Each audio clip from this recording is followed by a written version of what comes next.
Marta Martín. Gracias, señor presidente. Muchas gracias, señor Rodrigo, por su exposición. Usted ha hecho un balance muy extenso, con muchos datos. Yo voy a hablarle primero del plan de choque y después le hablaré de la estrategia por la ciencia, porque me parece que lo segundo engloba o es más estructural que lo primero.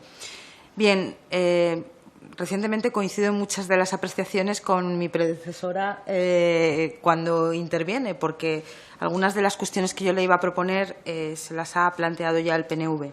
Nosotros, como valoración general, nos parece que el plan de choque tiene medidas positivas, especialmente lo que se refiere al incremento de fondos para las partidas de talento, Juan de la Cierva, Ramón y Cajal, para los proyectos de I+D+I, que nos parecen muy importantes, y sobre todo para la acción estratégica de salud. También, pero se lo comentaré a la siguiente compareciente, nos parece importante que se preste una atención específica a la I+D+I empresarial. También tiene cuestiones que no son presupuestarias y son positivas, como, por ejemplo, la intención de establecer un mecanismo estable de contratación de investigadores, pero nos parece que hay algunas cuestiones que son mejorables y creo que lo que le voy a decir pueden utilizarlo para solventar algunas de las ausencias que hemos encontrado. En primer lugar, me parece importante que no se hace especial hincapié, como ya le han planteado, en poner suficientes medidas para eliminar toda la carga administrativa que cae sobre la gestión de la ciencia y de la innovación. Con respecto al incremento de recursos, es en el eje 2 donde contemplan todos los incrementos presupuestarios y también plantean la prórroga de contratos de los últimos proyectos que se han visto afectados por la crisis. Este incremento nos parece positivo y, si lo consiguen, porque tienen que conseguirlo, realmente supondría el primer incremento real desde 2018, desde que el presupuesto pactado con Ciudadanos supuso un incremento del 8% en las partidas destinadas a innovación y ciencia. Así que esperemos que, efectivamente, porque es importante dotar de recursos al sistema de ciencia e innovación. Sin embargo, con respecto a esto, le voy a hacer algunas preguntas. No ha definido bien, o por lo menos yo no lo he encontrado en el plan de choque, cómo se articula este incremento de fondos que pretenden establecer. Y me gustaría que lo explicara y en qué medida este incremento de fondos depende de los fondos que se han aprobado en el Consejo Europeo y, como le han preguntado antes, cómo lo van a capilarizar, porque tenemos muy poco tiempo. Están ustedes trabajando ya con entidades autonómicas, con entidades científicas. ¿Cómo vamos a desarrollar toda esta luz de trabajo que van a tener que hacer no solamente ustedes desde el Ministerio, sino que en el que vamos a tener que estar involucrados todos, todo el país? Pese a lo bueno del incremento, es cierto que ustedes mismos lo reconocen, es limitado. Y a mí me preocupa que, si nos comparamos con otros países, nuestros socios internacionales han incrementado más significativamente la inversión en ciencia y en innovación, sobre todo en el contexto en el que nos hemos visto. Yo no sé si ustedes están preocupados en que estas limitaciones nos vayan a dejar rezagados y si se puede, de alguna manera, plantear la opción de intentar arañar o incrementar estos fondos en el contexto en el que estamos. Y aquí una cuestión muy concreta. La mayoría de los fondos que se destinaron para la COVID se han agotado. Van a ampliarlos porque probablemente se pensaba que la pandemia iba a tomar otra dimensión, pero ahora mismo van a ampliar los fondos que se destinaron al Carlos III. Con respecto a las modificaciones para la carrera laboral, nosotros estamos de acuerdo, creemos que es una buena opción el sistema del tenure track. Creemos que viene a solventar debilidades del sistema que eran importantes, pero nos parece también bien la modificación de la Ley de Investigación Biomédica, pero tengo algunas preguntas que ya le hice al ministro el otro día. La primera es si hablan ustedes con sus colegas del Ministerio de Universidades, porque nos hemos visto con un proyecto que ya comenté el martes con el señor Pingarrón, bajo mi punto de vista bastante marciano en algunos puntos que no tienen nada que ver con lo que ustedes están planteando, y no se puede desvincular la ciencia de la universidad. Me gustaría saber qué encaje van a hacer con ellos. También me gustaría saber si han planteado en qué medidas todas estas reformas van a afectar a normas laborales y qué calendario tienen para su desarrollo, y si prevén todo el tema de los litigios que puede haber, como ha pasado cuando han hecho algunas reformas científicas en el ámbito de la investigación pública.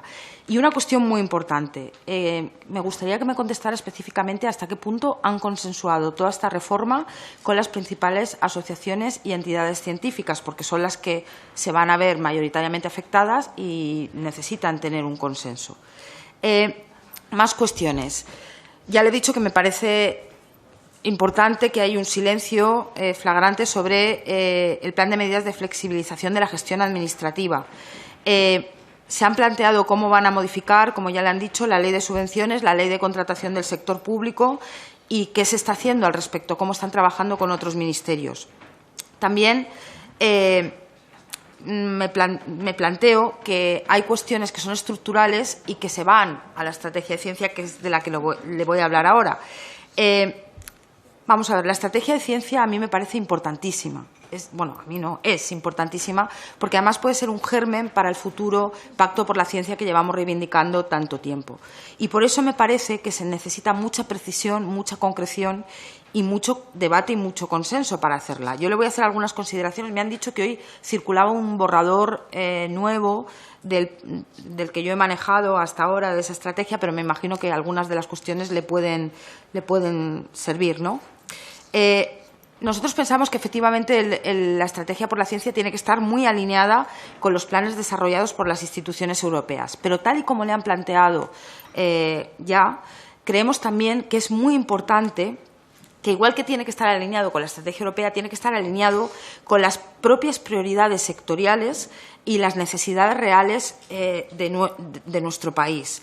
Y aquí creo que esto debería mejorarse y deberían trabajarlo con más detalle, porque creo que, en cierta manera, el documento que yo he manejado no responde o no da respuesta a nuestra política sectorial nacional. Y me parece que las dos cosas tienen que estar muy combinadas. Me parece también importantísimo que incorporen un análisis del impacto económico y social en la hoja de ruta de la estrategia, para que ésta sea viable, porque si no, al final no se ejecutará. También importantísimo que incorporen en la estructura y en la organización, en esa estrategia, la estructura y la organización territorial.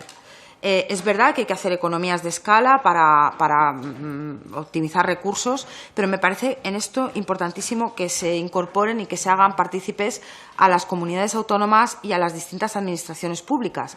Y aquí yo le voy a pedir una petición muy concreta. La estrategia tiene que trabajar para que haya un sistema equilibrado que evite la España de dos velocidades en el sistema de ciencia y tecnología. Hay una brecha muy importante entre algunas comunidades autónomas y creo que tiene que ser un objetivo fundamental de la estrategia de ciencia el que esta brecha no sea grande, sino que se consiga aminorar, incluso haciendo políticas de benchmarking de comunidades autónomas que trabajan muy bien y que pueden aplicar o transmitir esos conocimientos y ese saber hacer con estructuras supraautonómicas. Creo que es importante también hacer un desarrollo muy riguroso y muy concreto de las propuestas que están, pero que tienen que aterrizarse mucho más en el documento. Y me parece también que hay que realizar un esfuerzo por hacer un diagnóstico que sea muy fidedigno de cuál es el escenario actual. Porque si nosotros no hacemos un diagnóstico muy concreto en ese plan, no podemos poner los mecanismos para llegar al escenario al que queremos alcanzar. Y, por ejemplo, en el tema de las infraestructuras del sistema de ciencia y tecnología, que usted sí que lo ha mencionado, creo que sería muy importante que tuviéramos un mapa muy detallado de cuál es la situación para poder mejorarla. Lo mismo que le he dicho antes, se han comido ustedes a las universidades en la estrategia, y me parece que no se puede hacer una estrategia de ciencia sin que la universidad esté involucrada, porque la universidad es importantísima y supone el 60% de la I+D+I, y además queremos estar, y lo digo como profesora universitaria. Me parece importante también que, aunque tienen una perspectiva internacional, cuidemos mucho a la región mediterránea y a nuestros socios de Iberoamérica. Creo que han sido socios muy leales, que han respondido en las redes, y me parece que en esa estrategia de I+D+I y de ciencia y tecnología deben estar muy presentes, lo mismo que Europa, pero también Latinoamérica. Y luego me parece una cuestión muy importante.